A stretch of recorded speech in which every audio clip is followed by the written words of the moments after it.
একজন বুজুর্গ আল্লাহর ওলি রাস্তার পাশ দিয়ে একটি কবরস্থানের পাশ দিয়ে সফরের মধ্যে যাচ্ছিলেন।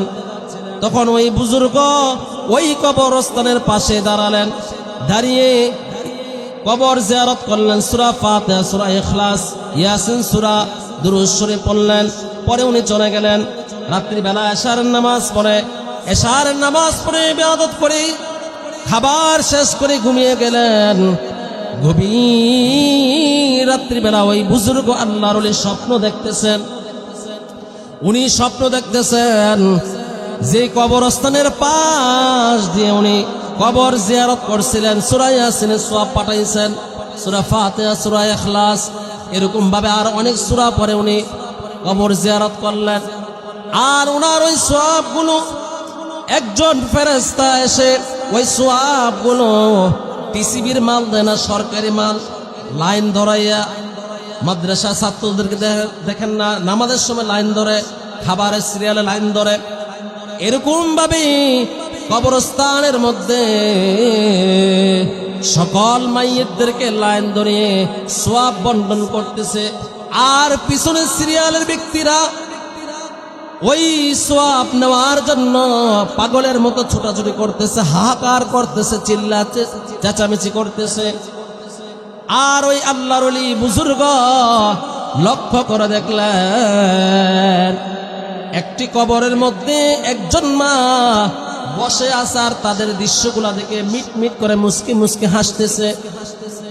আল্লাহর ওলি আশ্চর্য হয়ে গেলেন।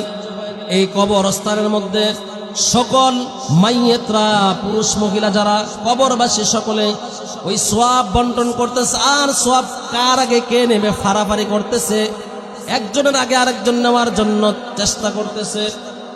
আর আরেকটি পাশেই কবরস্থান, কবরের মধ্যে বসে একজন মহিলা, তাদের এই হালত, তাদের এই দৃশ্য দেখে উনি মিটমিট করে মুস্কি মুস্কি হাসতেছে। ওই আল্লাহর ওলি বুজুর্গ আশ্চর্য হয়ে গেলেন, অবাক হয়ে গেলেন।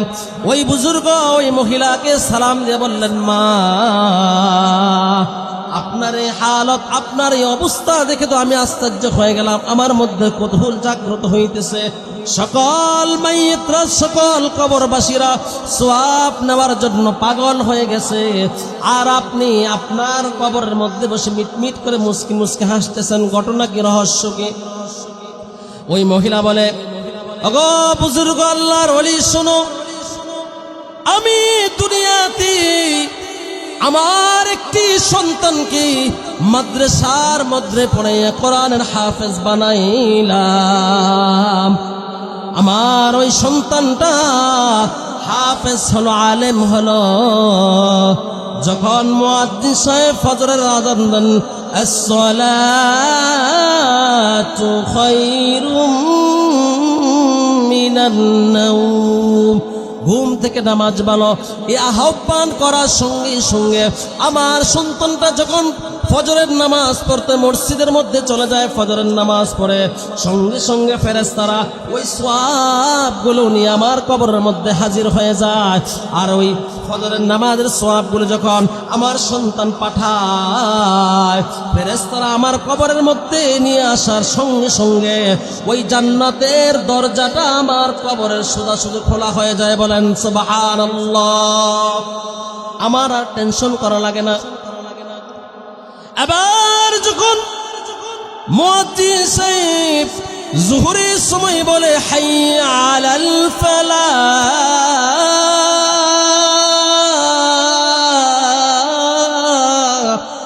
যখন নামাজের জন্য আহ্বান করেন, ওয়েলকাম করেন, তখন আমার সন্তানটা দুনিয়ার সমস্ত কাজকর্ম ফালাইয়া যখন মসজিদের মধ্যে ওযু বানাইয়া ঢুকে পড়েন আর নামাজ পড়েন, ওই ফেরেশতারা সঙ্গে সঙ্গে আবার ওই সওয়াবগুলো আমি মায়ের কবরের মধ্যে দিয়ে যায়। ওই সওয়াবগুলোর কারণে আসর পর্যন্ত আমার কবরের মধ্যে আল্লাহ তাআলা জান্নাতের নাজ নিয়ামত ফল ফুল দ্বারা ভরপুর করে দেন। বলেন সুবহানাল্লাহ।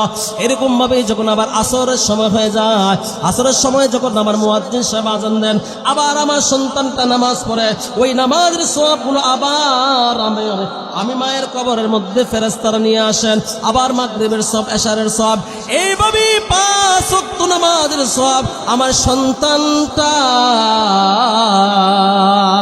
আমি মায়ের কবরের মধ্যে দৈনিক পাঠাইতেছে। আমি মায়ের কবরের মধ্যে দৈনিক 5 বার নামাজের সওয়াব, ইস্তিগফারের সওয়াব, তাসবিহ তাহলিলের সওয়াবগুলো পাঠাইতাছে। এই সওয়াবের কারণে, এই সওয়াবগুলোর কারণে আমি মায়ের কবরটা জান্নাতের সাথে যোগাযোগ কালেকশন হয়ে গেছে। এই কারণে আমি মায়ের কোনো সওয়াবের প্রয়োজন হয় না। আল্লাহু আকবার। আল্লাহুম্মা সাল্লি আলা মুহাম্মাদিন ওয়া আলা আলি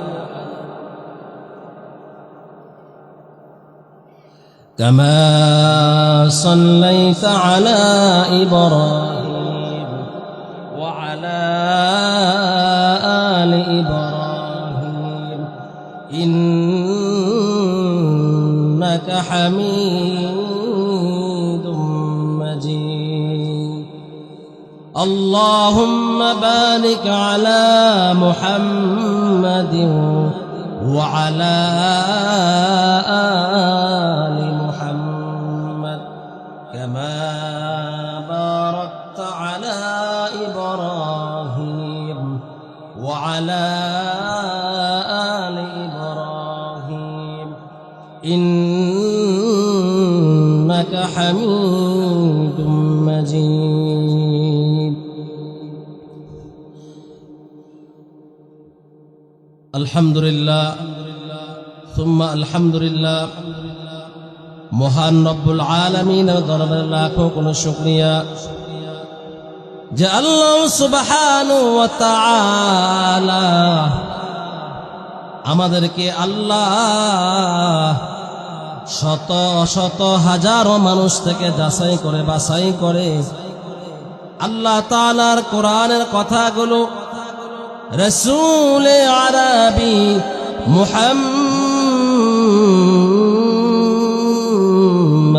রাসূলুল্লাহ জবান সরে বলি সাল্লাল্লাহু আলাইহি ওয়াসাল্লামের হাদিসের কথাগুলো শোনার জন্য দুনিয়ার মধ্যে সবচেয়ে দামি জায়গা, সবচেয়ে শ্রেষ্ঠতম জায়গা, মুফাসসিরিনে কেরাম বলেন দুনিয়ার মধ্যে এই মুহূর্তে সবচেয়ে শ্রেষ্ঠতম জায়গা হচ্ছে এই মাহফিলের প্যান্ডেল অর্থাৎ জান্নাতের বাগান।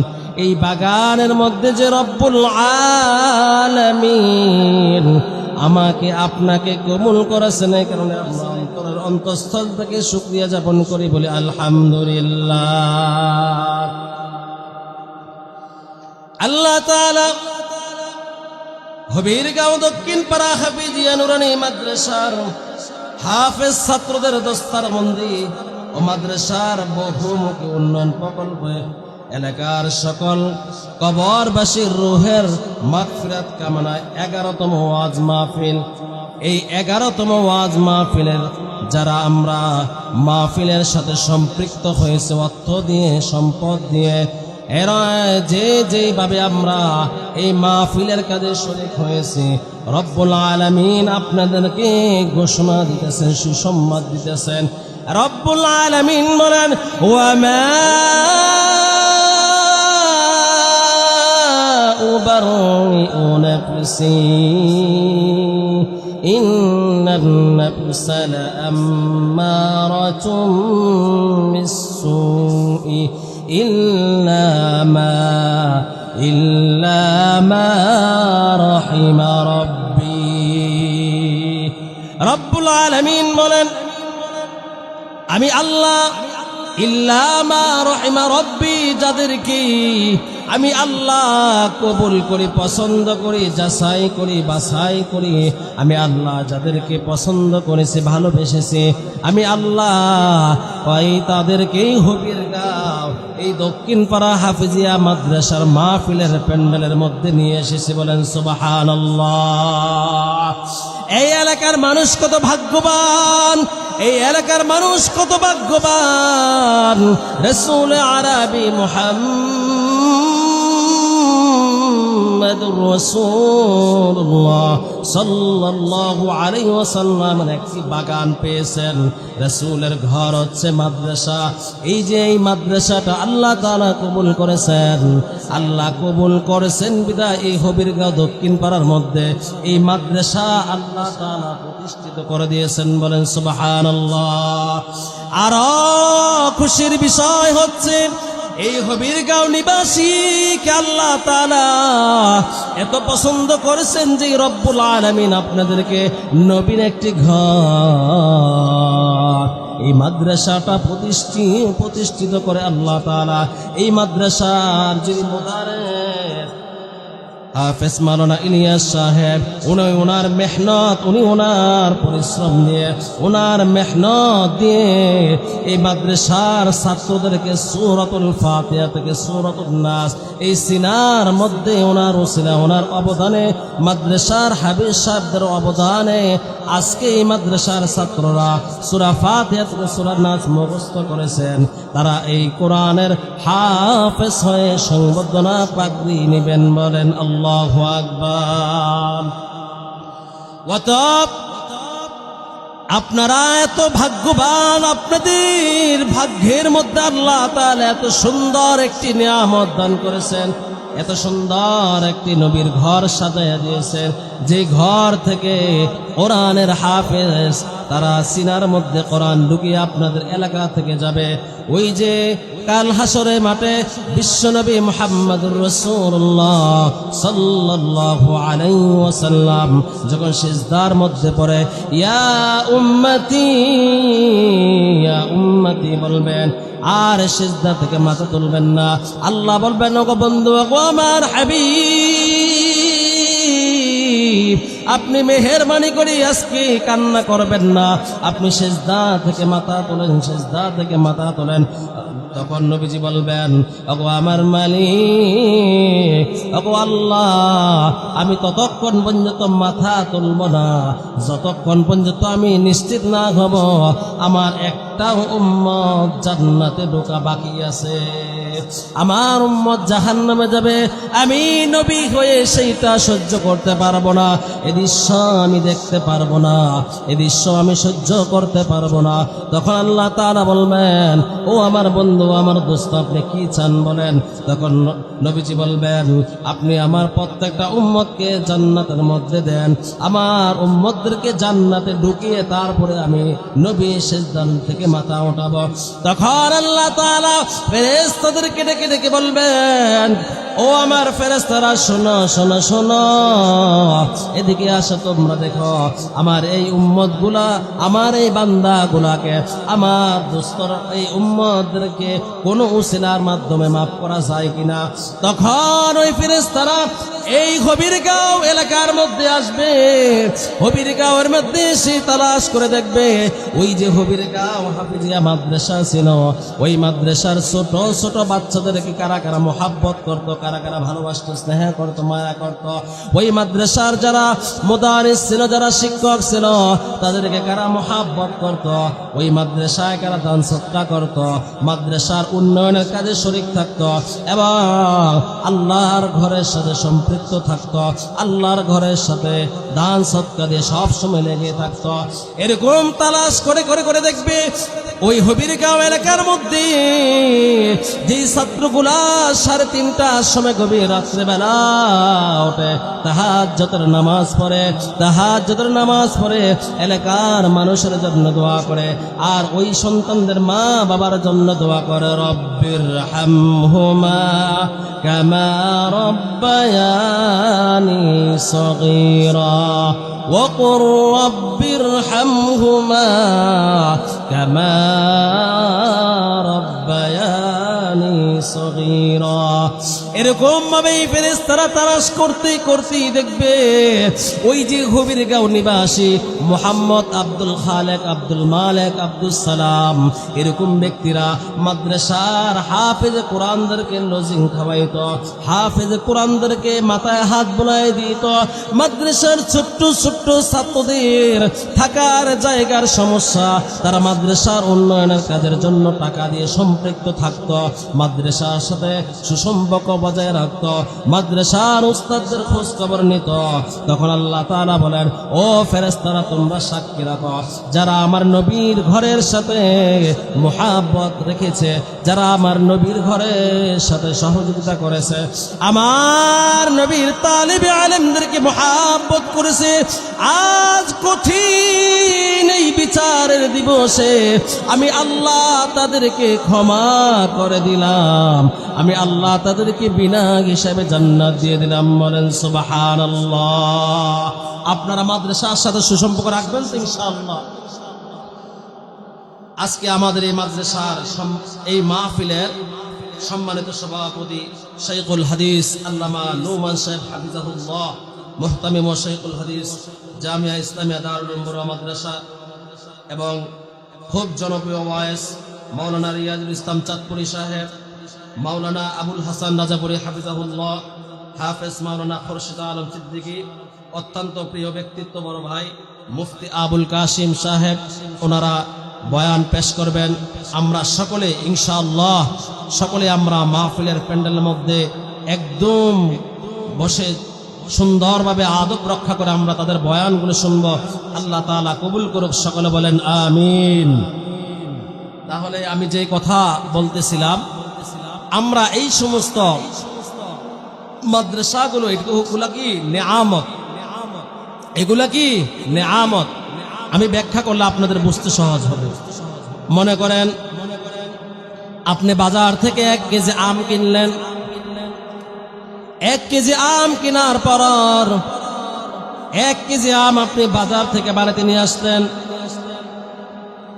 এই 1 কেজি আম আপনি খেয়ে ফেললেন, খাওয়ার পরে আর কোনো আম আসেনি, নাই। এই মাদ্রাসাগুলো কিভাবে নেয়ামত, গভীর মনোযোগ সহকারে শুনলে আপনি বুঝতে পারবেন, আপনার জন্য বোঝাটা সহজ হয়ে যাবে।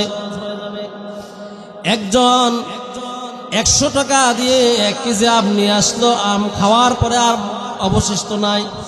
আর একজন 100 টাকা দিয়ে একটা আম গাছের চারা নিয়ে আসলো, আম গাছের চারা নিয়ে এসে আম গাছটা লাগাইলো, লাগানোর পরে 10 বছরে আম গাছের পিছনে পরিশ্রম করলো, শ্রম দিল। এই গাছটা 10 বছর শ্রম দেওয়ার পরে, এরপরে 10 বছর পরে আমের ফুল আসলো, ওই আমের ফুল থেকে আম ধরল, ওই বছর আম আসলো 10 কেজি।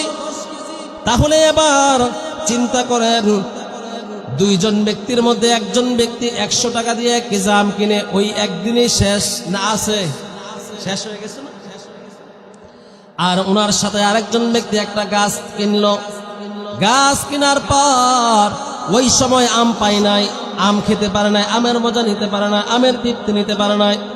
দীর্ঘ 10টা বছর পর্যন্ত এই আমের মজা থেকে সে ধৈর্য ধারণ করলো, সবর করলো।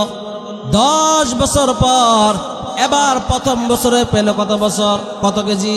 10 কেজি। তাহলে 10 কেজির দাম আসতেছে 100 টাকা করে, কত? 1000। পরের বছর আসলো 10 মণ। এবার চিন্তা করেন, একটি চারা কিনে ঠকলো না 1 কেজি আম কিনে জিতলো? চারা কিনে জিতছে, কারণ চারাটা কেনার পর এই গাছটা যতদিন জীবিত থাকবে ততদিন পর্যন্ত মনের পর আম দিবি কি দিবি না? ঠিক ততটুকু ভাবে এই মাদ্রাসাগুলো যতদিন আপনারা এলাকাবাসী এই মাদ্রাসাগুলো আপনারা জারি রাখবেন, এই মাদ্রাসাগুলো আপনারা চালু রাখবেন, ঠিক ততটুকু ভাবে আপনার মা বাবার কবরের মধ্যে এর ইসালে সওয়াবগুলো যেতে থাকবে। বলেন সুবহানাল্লাহ।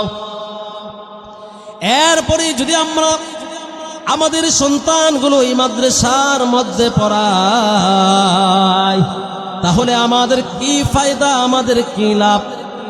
এক নাম্বার ফায়দা হচ্ছে, আমি আপনি যখন মারা যাব তখন আমার আপনার নামাজের সওয়াব বন্ধ। যখন আমার আপনার থেকে আজরাইল আলাইহিস সালাম এসে রূহ নিয়ে যাবেন, তখন আমাদের কি সওয়াব বন্ধ, সওয়াবের রাস্তা বন্ধ। অর্থাৎ আমার আপনার যখন রূহটা আল্লাহ তাআলা নিয়ে যাবেন, তখন থেকে আমাদের আর কোনো আমল চালু থাকবে না। যদি আমরা আমাদের আমলগুলো চালু রাখতে চাই,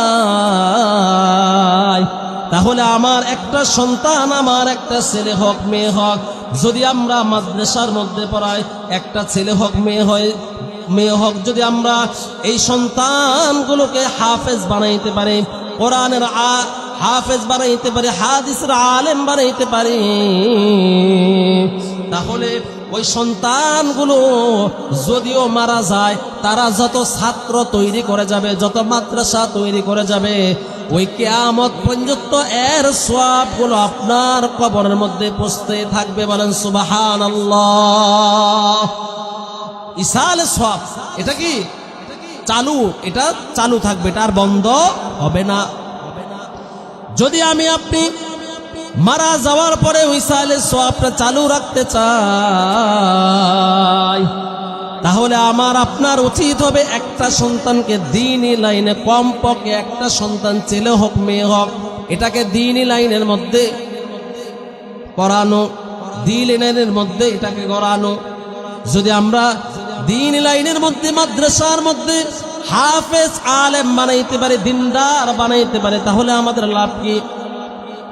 হাজী মুহাজির এমদাদুল্লাহ মক্কি রহমতুল্লাহ আলাইহি একটি ওয়াকিয়া বর্ণনা করেন।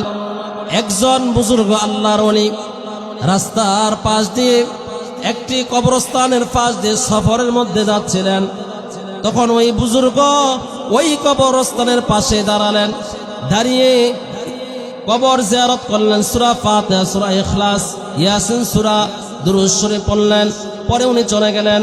রাত্রিবেলা এশারের নামাজ পড়ে, এশারের নামাজ পড়ে ইবাদত করে খাবার শেষ করে ঘুমিয়ে গেলেন। গভীর রাত্রিবেলা ওই বুজুর্গ আল্লাহর ওলি স্বপ্ন দেখতেছেন। উনি স্বপ্ন দেখতেছেন যে কবরস্থানের পাশ দিয়ে উনি কবর জিয়ারত করছিলেন, সূরা ইয়াসিনের সওয়াব পাঠাইছেন, সূরা ফাতিহা, সূরা ইখলাস, এরকম ভাবে আর অনেক সূরা পরে উনি কবর জিয়ারত করলেন। আর ওনার ওই সওয়াবগুলো একজন ফেরেশতা এসে ওই সওয়াবগুলো টিসিবির মাল দেয় না, সরকারি মাল, লাইন ধরাইয়া, মাদ্রাসা ছাত্রদেরকে দেখেন না নামাজের সময় লাইন ধরে, খাবারের সিরিয়ালে লাইন ধরে, এরকম ভাবে কবরস্থানের মধ্যে সকল মাইয়িতদেরকে লাইন ধরিয়ে সওয়াব বন্টন করতেছে। আর পিছনের সিরিয়ালের ব্যক্তিরা ওই সওয়াব নেওয়ার জন্য পাগলের মতো ছোটাছুটি করতেছে, হাহাকার করতেছে, চিল্লাচ্ছে, চেঁচামেচি করতেছে। আর ওই আল্লাহর ওলি বুজুর্গ লক্ষ্য করে দেখলেন একটি কবরের মধ্যে একজন মা বসে আছে, আর তাদের দৃশ্যগুলা দেখে মিট মিট করে মুস্কি মুস্কি হাসতেছে। আল্লাহর ওলি আশ্চর্য হয়ে গেলেন। এই কবরস্থানের মধ্যে সকল মাইয়েতরা, পুরুষ মহিলা যারা কবরবাসী, সকলে ওই সওয়াব বন্টন করতেছে। আর সওয়াব কার আগে কে নেবে ফাড়াফাড়ি করতেছে, একজনের আগে আরেকজন নেওয়ার জন্য চেষ্টা করতেছে। আর আরেকটি পাশেই কবরস্থান, কবরের মধ্যে বসে একজন মহিলা, তাদের এই হালত, তাদের এই দৃশ্য দেখে উনি মিটমিট করে মুস্কি মুস্কি হাসতেছে। ওই আল্লাহর ওলি বুজুর্গ আশ্চর্য হয়ে গেলেন, অবাক হয়ে গেলেন। ওই বুজুর্গ ওই মহিলাকে সালাম দিয়ে বললেন, মা, আপনার এই হালত, আপনার এই অবস্থা দেখে তো আমি আশ্চর্য হয়ে গেলাম, আমার মধ্যে কৌতূহল জাগ্রত হইতেছে। সকল মাইয়িতরা, সকল কবরবাসীরা সওয়াব নেওয়ার জন্য পাগল হয়ে গেছে, আর আপনি আপনার কবরের মধ্যে বসে মিটমিট করে মুস্কি মুস্কি হাসতেছেন, ঘটনা কি, রহস্য কি? ওই মহিলা বলে, ওগো বুজুর্গ আল্লাহর ওলি শোনো, আমি দুনিয়াতে আমার একটি সন্তানকে মাদ্রাসার মধ্যে পড়াইয়া কোরআনের হাফেজ বানাইলাম। আমার ওই সন্তানটা হাফেজ হলো, আলেম হলো। যখন মুয়াজ্জিন সাহেব ফজরের আযান দেন, আসসালাতু খায়রুম মিনান নাওম, ঘুম থেকে নামাজ ভালো, এই আহ্বান করার সঙ্গে সঙ্গে আমার সন্তানটা যখন ফজরের নামাজ পড়তে মসজিদের মধ্যে চলে যায়, ফজরের নামাজ পড়ে সঙ্গে সঙ্গে ফেরেশতারা ওই সওয়াবগুলো নিয়ে আমার কবরের মধ্যে হাজির হয়ে যায়। আর ওই ফজরের নামাজের সওয়াবগুলো যখন আমার সন্তান পাঠায়, ফেরেশতারা আমার কবরের মধ্যে নিয়ে আসার সঙ্গে সঙ্গে ওই জান্নাতের দরজাটা আমার কবরের সোজাসুজি খোলা হয়ে যায়। বলেন সুবহানাল্লাহ। আমার আর টেনশন করা লাগে না। এবার যখন মুয়াজ্জিন সাহেব জোহরের সময় বলে হাইয়া আলাল ফালাহ,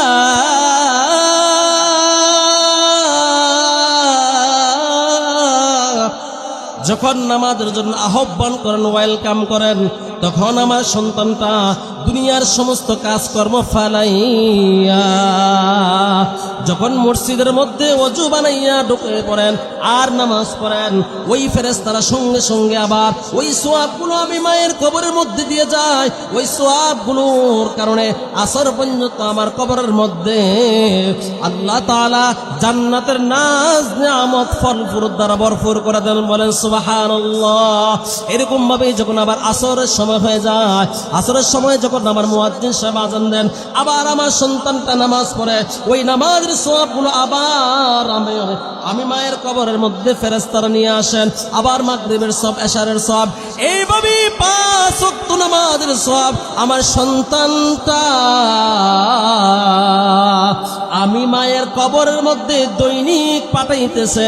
আমি মায়ের কবরের মধ্যে দৈনিক 5 বার নামাজের সওয়াব, ইস্তিগফারের সওয়াব, তাসবিহ তাহলিলের সওয়াবগুলো পাঠাইতাছে।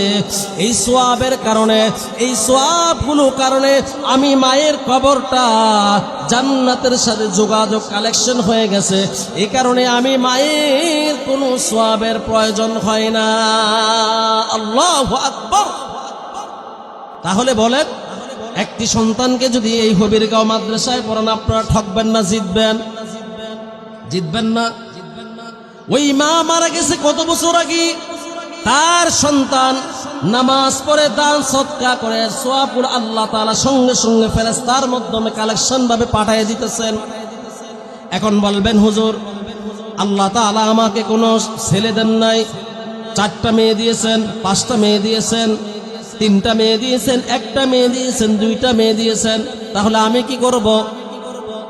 হ্যাঁ, আল্লাহ তাআলা আপনাকে বেশি মহব্বত করেন, বেশি মায়া করেন। আল্লাহ তাআলা বলেন, আমি যখন বান্দার প্রতি বেশি খুশি হই, বেশি সন্তুষ্ট হই, তখন আমি আল্লাহ ওই বান্দার কাছে মেহমান পাঠাই। সুবহানাল্লাহ। আমরা তো মেহমান আসলে বোঝা মনে করি, মেহমান আসলে বিরক্ত হই, মেহমান এসে আমার লস করবে, খাবার কমায় দিবে। আল্লাহু আ'লাম, আল্লাহর কসম খেয়ে বলতেছি, এটা আমাদের ভুল ধারণা, এটা আমাদের ভুল মেসেজ। কারণ মেহমান আপনার রিজিক খাবে না, বরং আপনার ঘরের মধ্যে আরো 40 দিনের রিজিকের ব্যবস্থা করে দিয়ে যাবেন। বলেন সুবহানাল্লাহ।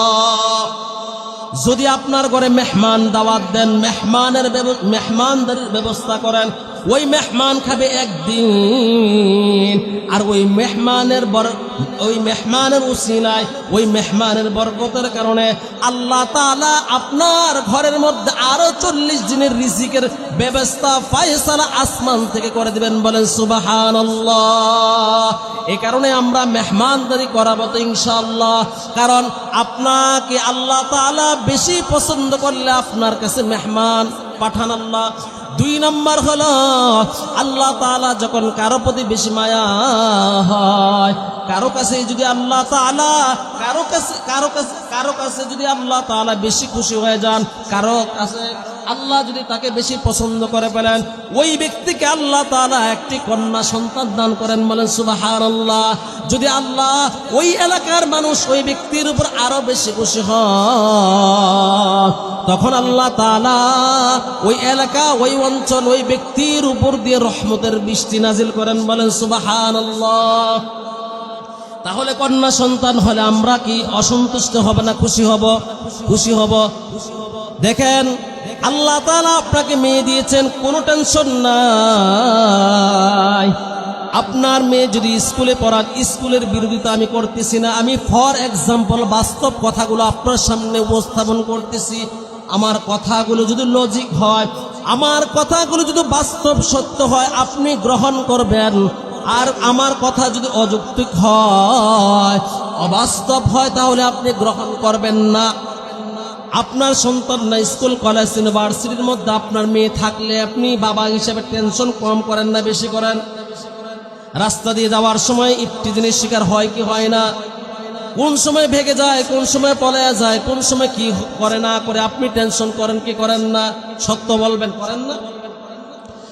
আর যদি আপনার মেয়েকে আপনি মাদ্রাসা, মহিলা মাদ্রাসার মধ্যে ভর্তি করিয়ে দেন, তাহলে স্কুলে দেওয়াতে যতটুকু টেনশন করেন, মাদ্রাসায় দেওয়াতে এরকম টেনশন করা লাগেনি। এরকম লাগে? এরকম লাগে না। তাহলে আমরা বুঝলাম, আপনার ওই মেয়েটাকে যদি আপনি মাদ্রাসার মধ্যে ভর্তি করে দেন, আলেমা বানান, হাফেজা বানান, মহিলা মাদ্রাসার মধ্যে ভর্তি করান, তাহলে কি লাভ? দেখেন আজকে আমরা এখানে অনেক বাবা আছি, মেয়ে বিয়ে দিয়েছি, শ্বশুর বাড়ি থেকে কমপ্লেন আসে, জামাইয়ের পক্ষ থেকে কমপ্লেন আসে না? যদি আমরা এই কমপ্লেন গুলা না শুনতে চাই, আদর্শবান মেয়ে হিসেবে বানাইতে চাই, যদি আমার মেয়েটাকে আমি সুখে শান্তিতে দেখতে চাই, তাহলে আমি আমার ওই মেয়েটাকে দ্বীনের জ্ঞান, দ্বীনের বুঝ দেওয়া দরকার। লাগবে কি লাগবে না? দরকার আসেনি? যদি আমার মেয়েটাকে কোরআনের বুঝ, দ্বীনের বুঝ, দ্বীনের ইলম শিক্ষা দিতে পারি, যদি আমরা হাফেজ আলেমা বানাইতে পারি, আল্লাহর ভয় তাকওয়া হাফিজ করাইতে পারি, তাহলে কি উপকার। দেখেন একজন সাহাবী অনেক সুন্দর, স্মার্ট এবং শিল্পপতি ধনী সাহাবী, উনি বিয়ে করলেন আরেকজন ধনাঢ্য পরিবারের মেয়ে। তাদের দাম্পত্য জীবন খুব সুন্দর চলতেছে। একদিন গভীর রাত্রিবেলা স্বামী স্ত্রী ঘুমাইতেছে, হঠাৎ স্বামীর ঘুম ভেঙে গেছে। গভীর রাত্রিবেলা স্বামী স্ত্রীকে বলতেছে, আমার পানি তৃষ্ণা লাগছে, আমাকে এক গ্লাস পানি দাও। স্ত্রী বলতেছে, ঠিক আছে, আমি পানি নিয়ে আসতেছি। পানি নিয়ে আসতে গেছেন। এখন যেরকম বর্তমান প্রযুক্তি, টেকনোলজি, ঘরের মধ্যে ট্যাপ চাললে পানি আসে কি নাই? আজ থেকে 1400 বছর আগে এরকম প্রযুক্তি আসিল কিনা? এরকম প্রযুক্তি ছিল না। গভীর অনেক দূর থেকে কুহা থেকে বালতি দিয়ে পানি আনা লাগতো। স্ত্রী ঘরের মধ্যে তালাশ করলো, ঘরের কোনো জায়গায় পানি নাই। এবার পানি আনার জন্য ওই কুহার কাছে চলে গেল। পানি নিয়ে এসে দেখলেন স্বামী ঘুমে, স্বামীর ঘুম চলে আসছে। স্ত্রী এবার চিন্তা করলেন, আমার প্রিয়তম স্বামী, উনি ঘুমাইতেছে, এই মুহূর্তে যদি আমি আমার স্বামীকে ঘুম থেকে জাগায়, হয়তো বা সে কষ্ট পাবে, তার ঘুম ভেঙে যাবে, আর ঘুম আসবে না। এই চিন্তা করে স্ত্রী সারা রাত্র পানির গ্লাস নিয়ে দাঁড়িয়ে আছে।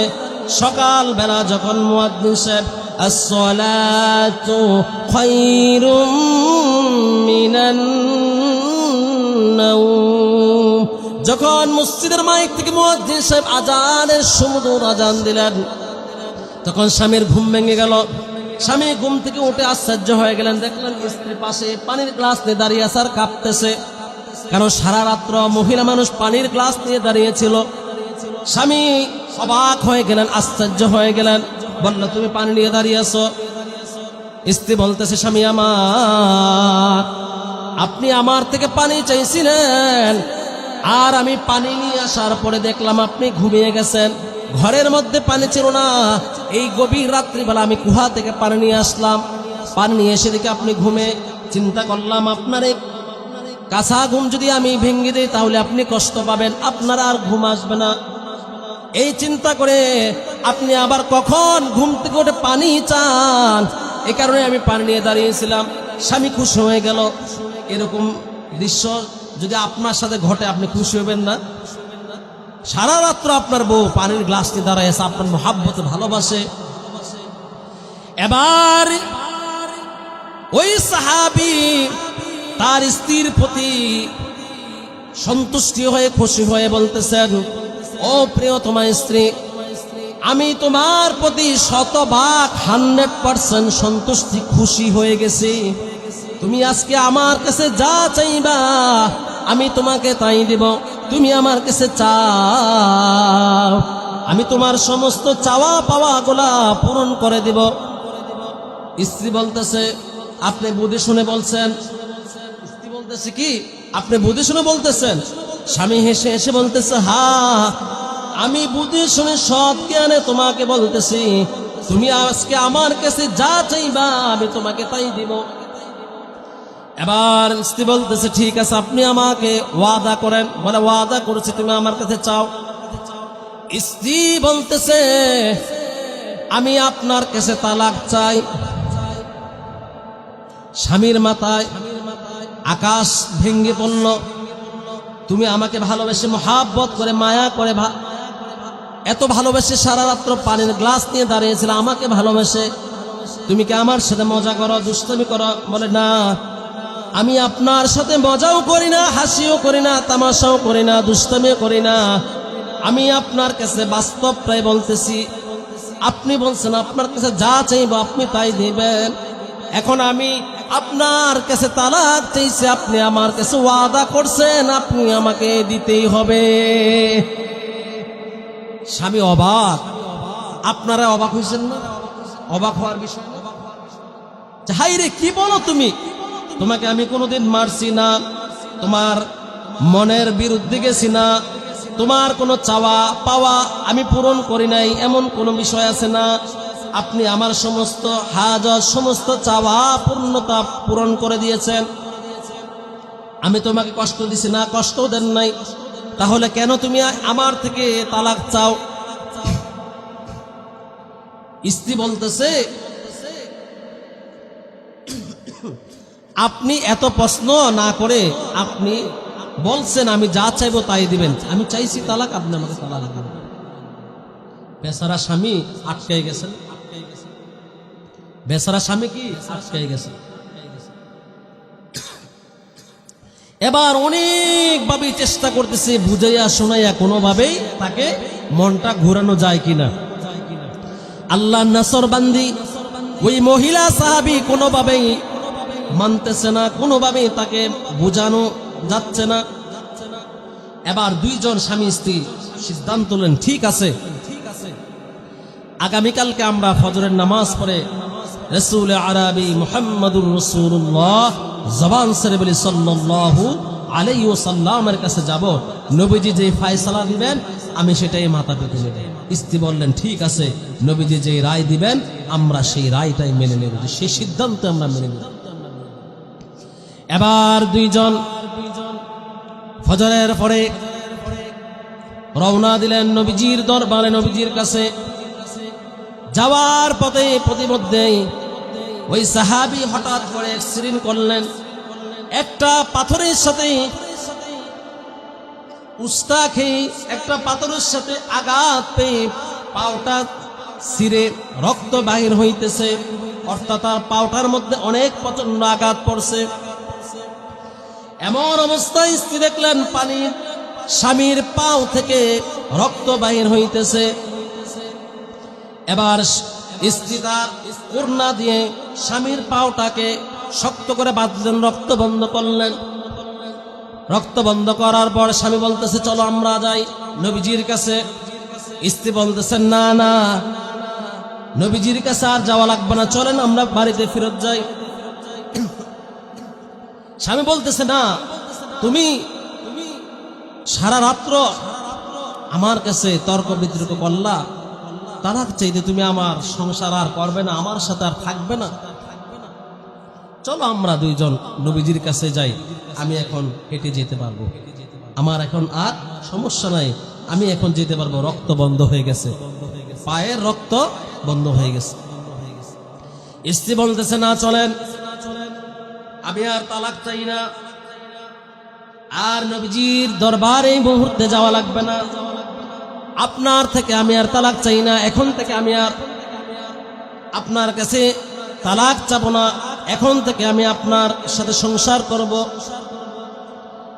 সাহাবী আশ্চর্য হয়ে গেলেন, তুমি বললা তালাক দিতে, আবার তুমি এখন বলতেছ তোমার আর তালাক লাগবে না, তুমি আমার সাথে সংসার করবে, আর সারা রাত্র বলছিলে তুমি আমার সাথে সংসার করবে না।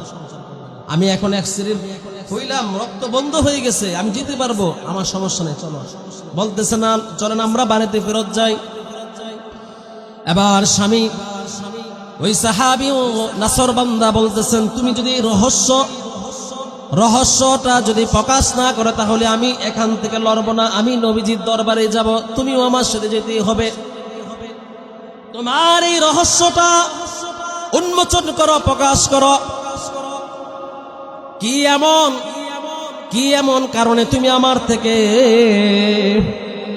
জীবনে কোনোদিন তোমাকে কষ্ট দিলাম না, জীবনে সংসারের লাইফে আজ পর্যন্ত কোনোদিন তোমাকে আমি কোনোভাবে কষ্ট দিলাম না, তারপরেও তুমি তালাক চাইলে, আর এখন বলতেছো তালাকের প্রয়োজন নাই, তালাকের দরকার নাই। স্ত্রী বলতেছে, ওগো স্বামী আমার, আজ থেকে কিছুদিন আগে আপনি আমাকে সরকার দু আলম রাসূল আরবি জনাবে মুহাম্মাদুর রাসূলুল্লাহ সাল্লাল্লাহু আলাইহি ওয়াসাল্লামের দরবার নিয়ে গেছিলেন। নবীজি আমাদেরকে ওয়াজ করছিলেন, নসিহত করছিলেন, নবীজি আমাদেরকে একটা হাদিস শোনাইছিলেন। আল্লাহ তাআলা যাকে মুহাব্বত করেন, যাকে মায়া করেন, যাকে স্নেহ করেন, আল্লাহ যাকে জান্নাত দিবেন, আল্লাহ যার প্রতি সন্তুষ্ট। ও হবির গাঁয়ের দক্ষিণ পাড়ার মুসলমানেরা, ও আমার মা বোনেরা, যাদের কানে মাইকের আওয়াজ দিতেছে, গো মা, বলো করি ঘটনাটা আপনি শুনে নেন, ভালো করে আপনি এই ঘটনাটা আপনি শুনেন, আপনার জীবনের সাথে মিলাপ, এই ওয়াজে আপনার সংসারে সুখ শান্তি একবারে 100% করে দিতে পারবে ইনশাআল্লাহ। যদি আমরা এই হাদিসের উপর আমল করতে পারি, এই ওয়াকিয়াটার উপর আমল করতে পারি, ওয়াল্লাহি আলাম, আমি কসম করে বললাম, আপনাদের ঘরের মধ্যে সুখ শান্তি ছাড়া আর কিছু অবশিষ্ট থাকবে না। তখন ওই স্ত্রী বলতেছি, নবীজি আমাদেরকে একটা হাদিস শোনাইছিলেন, যার উপর আল্লাহ খুশি, যার প্রতি আল্লাহ সন্তুষ্টি, যার উপরে আল্লাহ শতভাগ সন্তুষ্টি আছেন, যাকে আল্লাহ জান্নাত দিবেন, আল্লাহ তাআলা তাকে বিভিন্ন ওয়ালা ইয়া আইয়ুহাল্লাযীনা আমানুস্তাঈনু বিস-সাবরি ওয়াস-সালাহ ইন্নাল্লাহা মা'আস-সাবিরিন ওয়ালা তাকুলু লিমান ইউকতালু ফী سبيل الله أموات بل أحياء ولكن لا تشعرون ولنبلونكم بشيء من الخوف والجوع ونقص من الأموال والأنفس والثمرات الثمرات وبشر الصابرين আল্লাহ তাআলা বলেন ওয়ালা তাকুলু লিমান ইয়াকতালু ফি সাবিলিল্লাহি আমওয়াত বাল আহইয়াউ ওয়ালাকিন লা তাশউরুন ওয়ালা নাবলুওয়ান্নাকুম বিশাইইম মিনাল খাউফ ভয়ের দ্বারা মিনাল খাউফি ওয়াল জু'i ওয়া নাকসিম মিনাল আমওয়ালি ওয়াল আনফুসি ওয়াত থামারাত আল্লাহ তাআলা মুসিবতের দ্বারা পরীক্ষা নেবেন ভয়ের দ্বারা রিজিক কম দিবেন মনে করেন আপনার ব্যবসার মধ্যে হঠাৎ লস ও বোন আপনার সাথে আপনার স্বামীর সম্পর্ক হঠাৎ পরিবর্তন হয়ে গেছে আপনার প্রতি বিরক্ত আপনি ধরে নেবেন আল্লাহ তাআলা আপনার থেকে পরীক্ষা নিতেছেন আপনি ধৈর্য ধারণ করবেন ইন্নাল্লাহা মা'আস সাবিরিন আপনি যদি সবর করেন আপনার স্বামী আপনার প্রতি একটু অসন্তুষ্ট হয়ে গেছে আপনার প্রতি বিরক্ত আপনার শাশুড়ি আপনাকে কঠিন কথা বলছে আপনার শ্বশুর বাড়ির লোক আপনার সাথে দুর্ব্যবহার করেছে আপনি ধৈর্য ধারণ করেন আপনি ডাইরেক্ট অ্যাকশন নেবেন না আপনি কোনো ধরনের ঝামেলা সৃষ্টি করবেন না আপনি ধৈর্য ধরেন ও মা ও বোন আপনি যদি ধৈর্য ধারণ করতে পারেন ও বাবা ও ভাই আপনার স্ত্রী যদি আপনার সাথে কোনো ধরনের মনোমালিন্য করে কথা একটু বেশি বলে ফেলে আপনি স্বামী হিসেবে একটু ধৈর্য ধারণ করেন আপনি ধৈর্য ধারণ করেন আপনি সবর করেন আপনি যদি ধৈর্য ধারণ করতে পারেন সবর করতে পারেন নবীজি রাসূল আরবি মুহাম্মদুর রাসূলুল্লাহ সাল্লাল্লাহু আলাইহি ওয়াসাল্লাম বলেন ওই ধৈর্য ধরার কারণে ওই সবর করার কারণে নবীজি বলেন আস-সুবরু সাওয়াবুহু আল জান্নাহ আপনি মারা যাওয়ার সাথে সাথে আপনাকে আল্লাহ জান্নাত দিয়ে দিবে বলেন সুবহানাল্লাহ আমি আমার আলোচনা ইতি টানতেছি ওই মহিলা সাহাবী বলতেছে আপনি আমাকে যখন নবীজির কাছে নিয়ে গিয়েছিলেন নবীজি তখন একটা হাদিস বলছিল যখন আল্লাহ যাকে পছন্দ করেন যাকে জান্নাত দিবেন যাকে মায়া করেন ভালোবাসেন তাকে আল্লাহ বিভিন্ন সময় মুসিবত দিয়ে বিপদ দিয়ে রিজিকে কষ্ট দিয়ে আল্লাহ তাআলা পরীক্ষা নেন আমি আপনার সাথে আজকে এতটি বছর সংসার করতেছি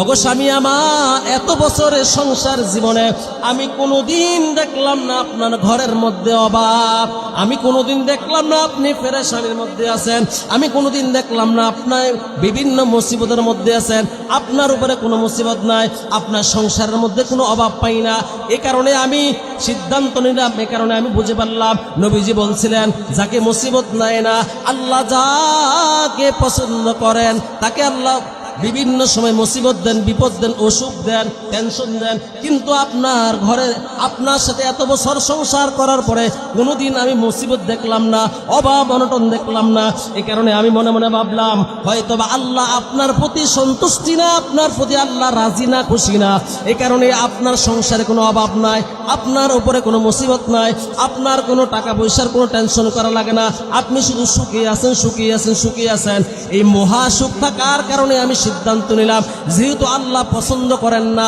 আল্লাহ পছন্দ করলে আপনাকে মুসিবত দিতেন আল্লাহ পছন্দ করলে আপনাকে টেনশন দিতেন আল্লাহ পছন্দ করলে আল্লাহ আপনাকে বড় বড় পরীক্ষা নিতেন যেহেতু আল্লাহ কোনো পরীক্ষা নেন না কোনো টেনশন দেন না কোনো মুসিবত দেন না এই কারণে আমি সিদ্ধান্ত নিলাম আমি আর আপনার সাথে সংসার করব না ও হবিরগাঁওয়ের মুসলমান মা বোনেরা একবার কি চিন্তা করলেন উনিও তো স্ত্রী উনি কি সিদ্ধান্ত নিলেন উনি কি চিন্তা করলেন ঘরের মধ্যে অশান্তি আসে না এই কারণে ঘরের মধ্যে মুসিবত নাই এই কারণে উনি তালাক চাইতেছে স্বামীর কাছে আর আমাদের ঘরে একটু 19-20 হইলে আপনি বলেন সংসার করব না এটা বুঝি কথা আপনার স্বামীর ইনকাম নাই আপনার স্বামীর ইনকাম নাই আপনি ধৈর্য ধারণ করেন আপনার স্বামীর প্রতি আল্লাহ ইমানই পরীক্ষা নিতেছেন এই কারণে আজানের সময় হয়ে গেছে আমি কথা এখানে ইতি টানছি আমার আলোচনার বিষয় ছিল আজকে একটি সন্তান হলো আমরা মাদ্রাসায় পড়াবো ইনশাআল্লাহ যদি ওই সাহাবীর মতো আমরা সুখী হতে চাই আমাদের মেয়েদেরকে দিনের শিক্ষা দিতে হবে তো ইনশাআল্লাহ দেখছেন ওই সাহাবীর স্ত্রী তার মেধা তার চিন্তা চেতনা কি স্বামীর মুসিবত নাই দেখে হ্যাঁ স্বামীর লোক থাকতে চায় না ওই যে স্বামীর অ্যাক্সিডেন্ট হয়েছে এটা তো একটা মুসিবত এই কারণে বলতেছে আল্লাহ মনে হয় আপনাকে পছন্দ করে, এই কারণে আজকে কি দিছে, মুসিবত দিছে। এই কারণে আমি আপনার সাথে আবার সংসার করতে চাই। আল্লাহ তাআলা আমাদেরকে কথাগুলো মানার এবং আমল করার তৌফিক দান করে সকলের আমিন।